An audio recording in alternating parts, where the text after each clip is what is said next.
Hey guys, it's your boy Mark back with another video here with my review of NJPW Wrestle Kingdom 15 Night 2 2021 pay-per-view review. The show, I guess, is technically still going on because they're doing post-match stuff, but Wrestle Kingdom 15 overall, a great success, man. Wrestle Kingdom 15, both nights, absolutely awesome. I think personally I enjoyed night one better. That might have been because I had more energy then, but night two was also fantastic. What a main event. You know, the main event was the match of this whole Wrestle Kingdom that I was excited for the most, and you know, you'll find out what I think of that match later on. And yep, your boy reviewed night one about 24 hours ago. 24 hours later, night two. Alright. So, yep. Far out. I won't lie, around the third to last match of the show, that was when I started to become pretty tired. And, I almost, couldn't, 100% pay attention to the third to last and second to last matches, because you know the main event was the match I was excited for. So it was even though I was still tired, I fully gave all my attention to that main event, man. I don't regret it. But anyway, let's start the show off. Four-way match for the Provisional KOPW 2021 trophy. Chase Owens versus Bad Luck Fale versus Bushi versus Toru Yano. You know, the final four of yesterday's New Japan Rambo. This was a fun, albeit short, four-way match, man. I liked Bad Luck Fale doing something to somebody, because I think two of the wrestlers were still on the outside, and he might have done his finisher to kind of bait them into getting their butts in the ring. You know what I mean? And that was pretty cool.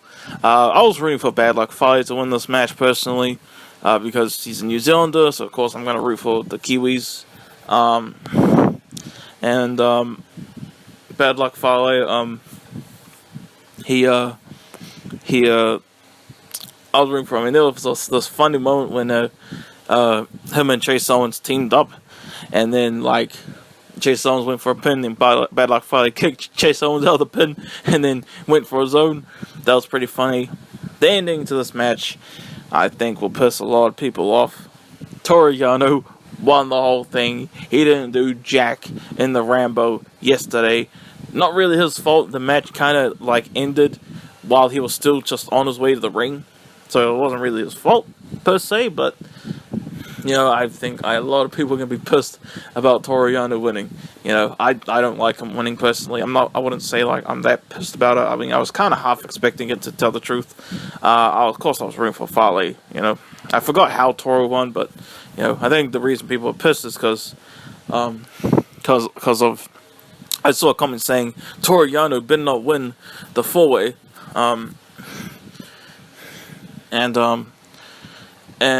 He did. I hope that guy who commented that is alright.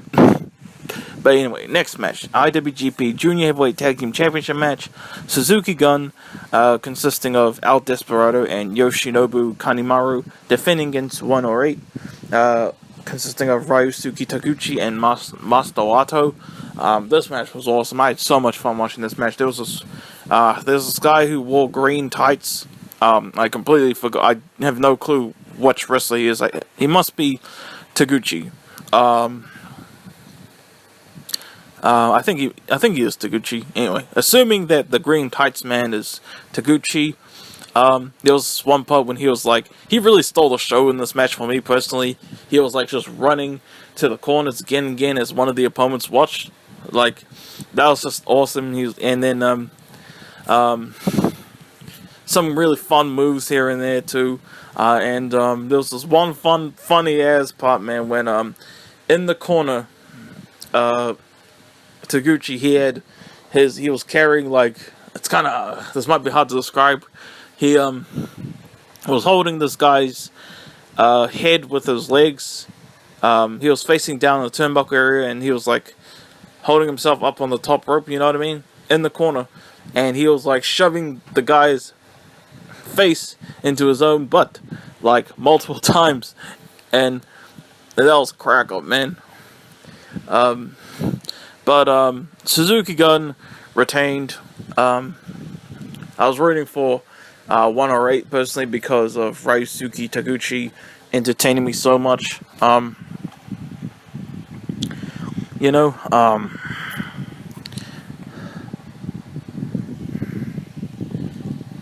and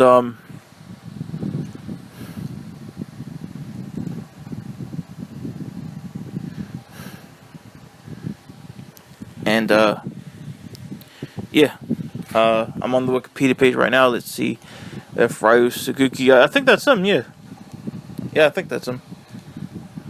I don't know. I don't. I really don't know. Still, anyway.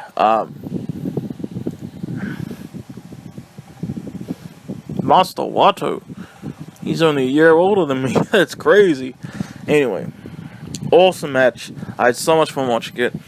Next match. Oh man, I absolutely love this match. This is my second favorite match of the night. Never Openweight Championship. Shingo Takagi defending against Jeff Cobb. I was very excited for this match because Shingo Takagi, I don't really remember what exactly he does in the ring, but I like how he looks. Okay, he looks pretty funny to me, in a cool way at the same time. Funny but cool at the same time. That might sound weird. And I was rooting for him in this match.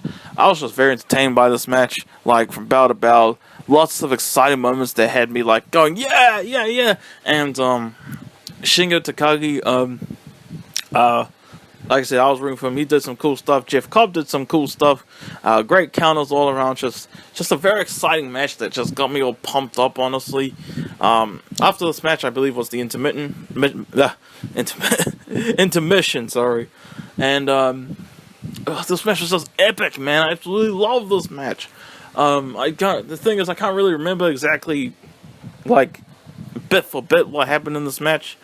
But I remember just loving every second of it, you know what I mean?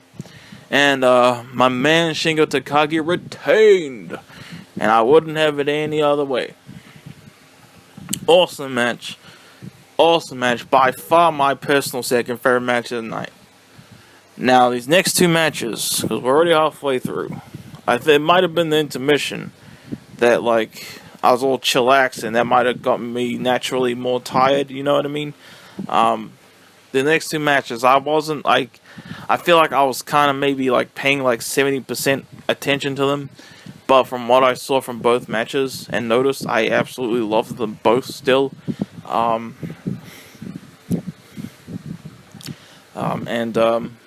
Next match, Evil versus Sanada. It's crazy to see these guys fighting in a match, let alone at Wrestle Kingdom. This is and they're a tag team, man.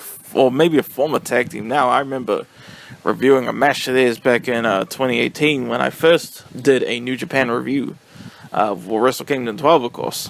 Great memories watching that show, by the way. But anyway, Evil vs. Sanada, absolutely awesome match.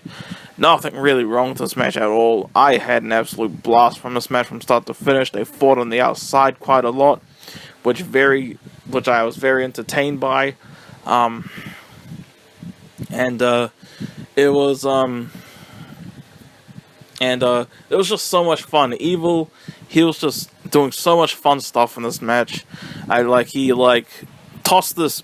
It's he grabbed this chair, put it around Sanada's neck, and then he whacked the chair out with another chair. And then he was looking. It was he does that thing where you put your hand over your eyes to kind of look far ahead, and he was kind of looking at the chair that flinged across the arena. That was pretty cool and funny, but cool and funny. And I can't remember bit by bit. Oh yeah, he was shoving Sanada into the barricade, and also shoving this guy more than once who was at the commentator table, I guess. That was pretty hilarious and awesome too. They did the usual like finishes, great counters, even early on, they did counters to each other's finishes, and that was cool. And Evil, he tried to cheat quite a few times in this match, but Sanada got the win. Not who I want to win at all. I believe because your boy didn't watch New Japan at all in 2020, so maybe like Sanada had like a great year where it made sense for him to win here, But good for Sanada, I guess. But I was rooting for my man Evil. Well, I don't like him that much, but I do like Evil, and it's kind of crazy to think that he's a former IWGP Heavyweight and IWGP Intercontinental Champion now. I mean, that's weird to think, right? Like, pretty crazy. Like, that's a tag team guy winning that. That's like if Big E won both the WWE Championship and the Intercontinental Championship, like, still part of the New Day. Like, I didn't watch any of Evil's defense matches from last year. I know he won the IWGP and IC titles last year. I never saw any of those matches though, but when I heard he won, I'm like, far out, really? That's what I was like. Anyway, still an awesome match. I actually considered giving this like 5 stars, to be honest, because I was just entertained by every bit. But I was also very tired. It was during this match that I started to get pretty tired, and my energy didn't naturally come back until the main event, which I was obviously extremely excited for. But next up, it's weird to see a match of this caliber, the second to last on the show. Like, IWGP Junior Heavyweight Championship match, Taiji Ishimori defending against Hiromu Takahashi. As you guys know, last night, Hiromu Takahashi defeated El Phantasmo to get this matchup. And this match was good. Some fun flip stuff. There was this really cool, but kind of cool in a cinematic way moment where Hiromu was he had like Taiji Ishimori on a thingamajig. Like he had like at the end of the ramp. Like, Taiji was still next to the ring, but like, and then we just get this nice, awesome tracking shot of Hiromu Takahashi just like walking the entire ramp basically, and then we see him doing a little jog all the way up to Taiji, who freaking counters all his hard work with a like type of like reverse suplex or whatever the commentator said. And like I said, tied during this match. So, some great stuff. Hiromu won. Alright, Hiromu's the new IWGP Junior Heavyweight Champion again. I don't really have any feelings about it.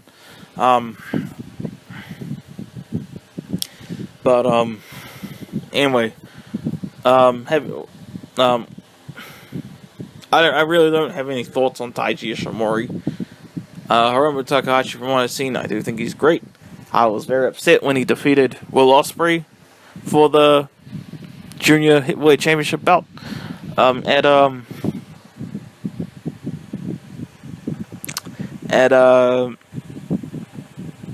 Dominion, I think, 2018. Oh, by the way, I still remember when Will Ospreay during this show called Hiromu a little C word. It's weird because whenever I look at Hiromu, I'm like, wow, this guy has been called the C word before. It's weird, I know. I can't help but think of that every time. And Hiromu had no reaction to being called that by Will Ospreay. He was like, oh, whatever. Yeah, call me a C word, But anyway. Still a great match. I feel like people might rate this and Evil vs. Sanada maybe a lot high even. But like I said, I feel like if I was fully awake during both these matches, I probably might give them like much higher scores actually. But anyway, main event time. The match I was most excited for more than anything out of any night for Wrestle Kingdom 15. and that is IWGP Heavyweight Championship and IWGP Intercontinental Championship match. Kota Ibushi defending against Jay White. You guys know this was my most anticipated match of all of Wrestle Kingdom 15. And it's still it's because of Jay White, okay? No matter if it was Tetsuya Naito facing Jay White or Kota facing Jay White, I was rooting for my man Jay all the way.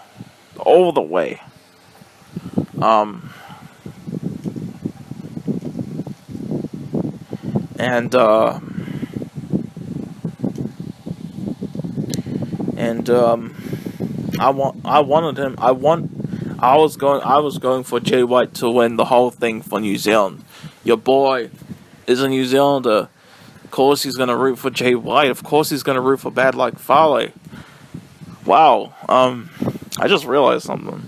But I'll get onto that later, because I don't want to say who actually won this match until I, get to that ending. Right off the bat, I absolutely loved the storytelling. We know that Kota Ibushi is hurt from facing Tetsuya last night. Jay White, he worked on that right off the bat, and I loved that. Excellent storytelling. Jay White, fully aware that Kota's hurt, going for it, just absolutely going for it, and trying to get Kota's weak points, trying to hurt his knee, trying to hurt his ribs, and just doing everything he can to come out victorious. My man Jay White, and Ibushi, for like 90% of this match, Ibushi, he was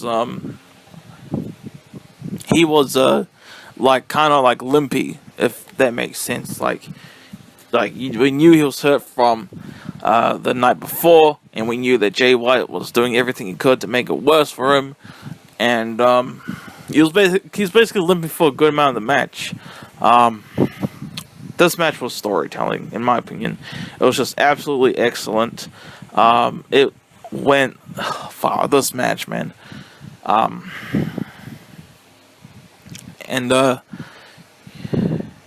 It's just back and forth. Well, it wasn't really back and forth, but Jay White had a good, he was getting in there for a huge majority of this match, and then that's when Kota got himself in, and then it kind of became back and forth, especially towards the end of this match. It was really back and forth. Then you had no idea who was going to win. I don't care what anyone says. No one knew for sure who was going to win this match, okay? I don't care what anyone says, okay? Even some people are like, oh, this is definitely happening tomorrow. I don't care. Even they didn't know how this match was really going to end. They didn't know for sure. I mean that, alright? And, far out. Jay White, he kicks out of a lot of stuff. Kota Ibushi kicks out of a lot of stuff. And I don't want to describe how I was during this whole match, to be honest. But far out, man. So many counters, especially near the end. You didn't know who was going to win. You could tell Kota Ibushi knew he might lose. However, Jay White himself did not think that, and that might have been unfortunate for him. He was like, yeah, I'm definitely going to win. I'm definitely going to beat you, Ibushi. That's what he was like last night. And that underestimation probably hurt Jay. You know what I mean? Hurt Jay's chances, But back and forth, Kota Ibushi hit the Kamagoye. I remember I forgot the name of his finisher last night, but I think it's something like that. Tamagoye, something like that. I believe Gato, he grabbed the referee so that he couldn't count to 3. And then I was like, yes! And then lots of shenanigans involving Gato and Jay White himself. He actually low-blowed Ibushi. But right before he low-blowed Ibushi, there was this moment where Jay White was like, I give up. And then he was telling Ibushi, just pin me. And then we knew Ibushi wasn't gonna. And then the referee was trying to stop Ibushi. Then Ibushi, like, pushed the referee away. And then Jay White, that's when Jay White did the low blow. And then Jay White had had like a figure four, something like that, some type of leg submission, working on the knees on Kota Ibushi for quite a long time actually, and he was like telling him tap, and give up and all that. And of course, I wanted Ibushi to give up in that moment, but Ibushi grabbed the ropes. Ibushi actually kicked out of the Blade Runner. That was when I really thought it was it. Honestly, for real though, man. Yeah. And I think the commentator said that was the first time anyone ever kicked out of the Blade Runner. And it's like, dang. Really? Like, and there were lots of counters in the air. Jay White almost got another Blade Runner in there. Bushi countered. Jay White did a whole bunch of like Kiwi crushes, whole bunch of suplexes. And the ending of the match came. Kota Ibushi lands a second Kamagoye or Tamagoye, whatever, on Jay White for the heartbreaking 1, 2, 3.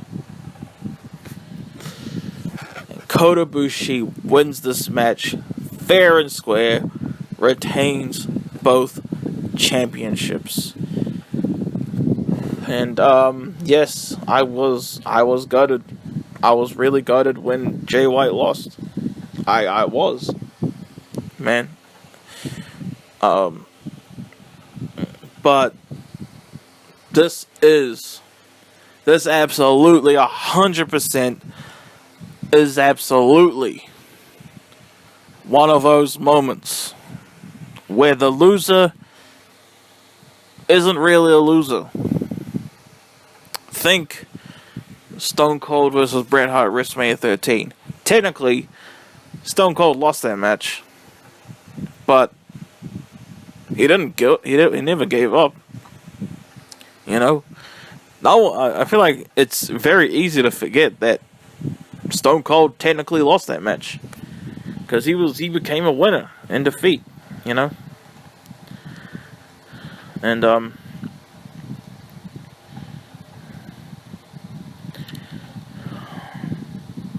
And that's the same thing here. And yes, I'm saying it's the same thing, alright? And here's why. Jay White, my man, Jay White, my fellow Kiwi man, Jay White, he still made Tokyo Dome history.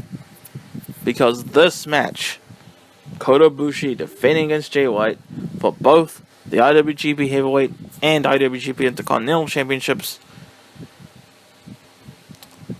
became the longest match in not only Wrestle Kingdom history, but Tokyo Dome history, period. According to the commentators, this match went 48 minutes.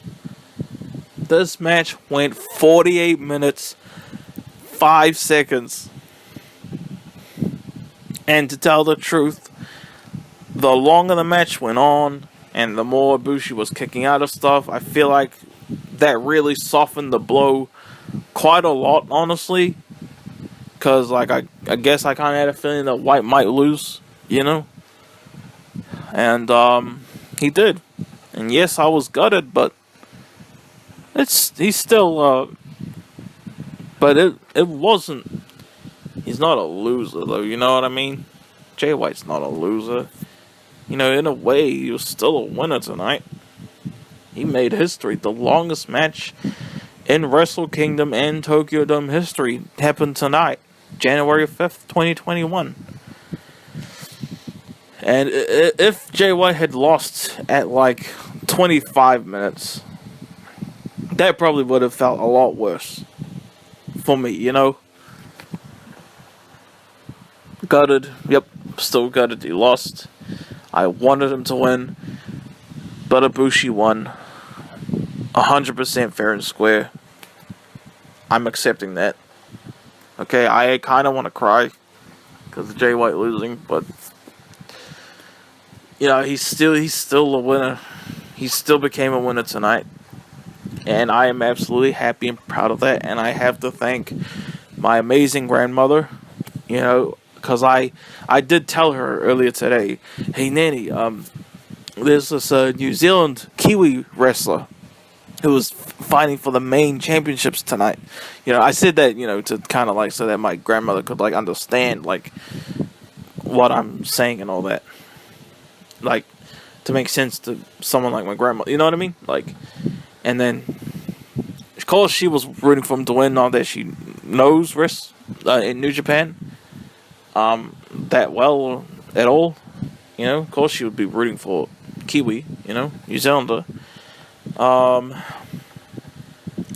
like, then like about an hour and a half ago, I did tell her like, in the main event time, I hope Jay wins it all for New Zealand. And then, of course, my grandmother hoped for it too. And then when the match was over, I went over to my grandmother, and I gave her a hug. She was going to bed because it's 1:21 a.m. right now. And told her that Jay White lost while hugging her. And then she was like, oh, the Kiwi guy you were talking about. And I was like, yep. And then I told her that he just became part of the longest match in Wrestle Kingdom history. And my nanny said, still a winner. He was still a winner tonight in a way. And that in itself is fantastic. Okay. Jay White, he was still a winner tonight. Okay, I don't care what anyone says. And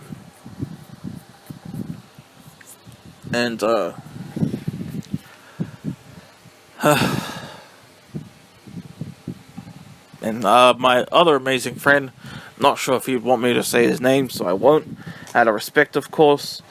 But you know, he hasn't finished watching the show yet, but he did like my post on Facebook saying like, "Come on, Switchblade, win it all." And then I commented on that same post, saying he gave it his all. Period. Effing gutted, man. And he gave that a heart. And then he commented, apparently it went 48 minutes. And I told him, yep, longest match in Tokyo Dome history.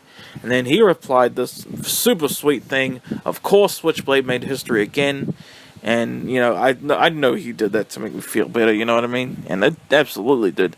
You know, and then I told him, you know, the longer the match went on, the more I was kind of prepared. Like, kind of eased into, you know, that White might lose. And I told him, and thank you, man, for these nice comments and being there for me and all. And he said, of course, brother, we can all enjoy wrestling together. And, you know, I was praying to God the whole time during the whole match, telling him, please, God, please have Jay White win. And I feel like he definitely heard my prayers, you know, but at the same, he might have been like, this is not in my control, my son. And then I think he might have done what he could, and, you know, had Jay White still make history. Longest match in Tokyo Dome history. Far out. That is incredible. And he gave it everything, man. He gave it everything, Jay White. Okay, but Bushi still won. Bushi himself, you know, to give credit where credit is due. You know, I want to, of course, I want to still just praise Jay White, but I'll give Ibushi credit. He too made history. Okay, last night and tonight, he too is part of the longest match in Tokyo Dome history. And yeah, he won. He won fair and square. So I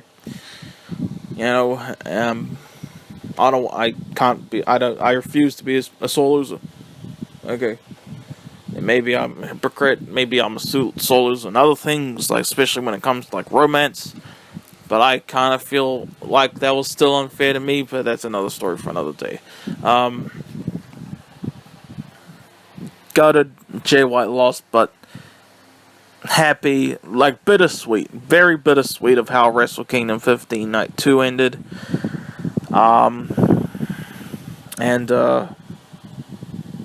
Yeah, Jay White made his 3 yet again, and he main evented Wrestle Kingdom. That in itself is another huge win, okay? And you know what, Jay White, he still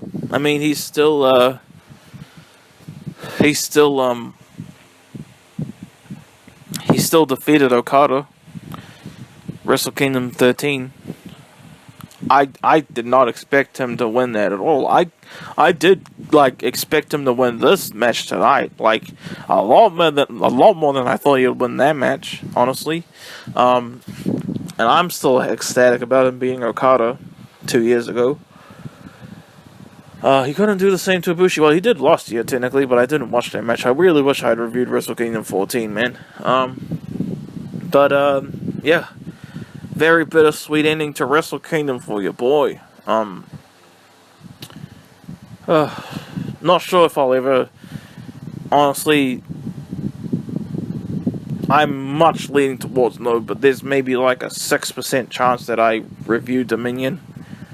I can't be bothered watching a whole G1 Climax tournament anymore, to tell the truth. So much time, man, that you have to put in those shows, man. But I want Jay White to win that, of course I do. And in a way, he won last year's one, sort of.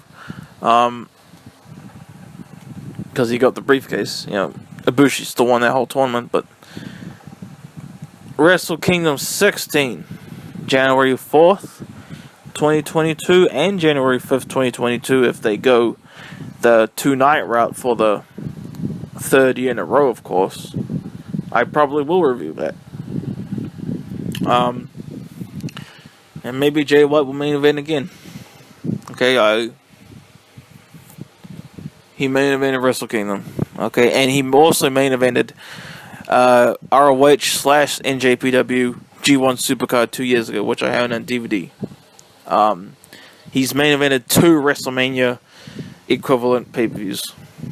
That's another huge win. Alright. Oh boy.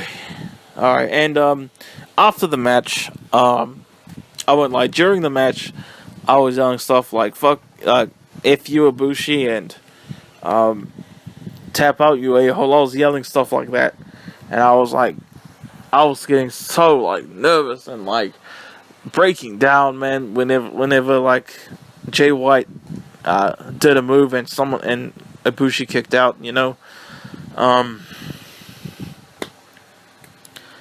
but Jay White couldn't quite do it. He gave it everything, though. But Ibushi won fair and square. I'm not going to be a sore loser. Telling the truth. Yes, I wanted Jay White to win. He did not. I would still have loved for him to win, of course. But he still made history, and he didn't leave Wrestle Kingdom 15 empty-handed. In that case, yeah. Wrestle Kingdom 15 Night 2 just ended. And I just did my review. Hope you guys enjoyed your boy's review of Wrestle Kingdom 15 Night 2. I had a lot more fun and was a lot more satisfied with Night 1.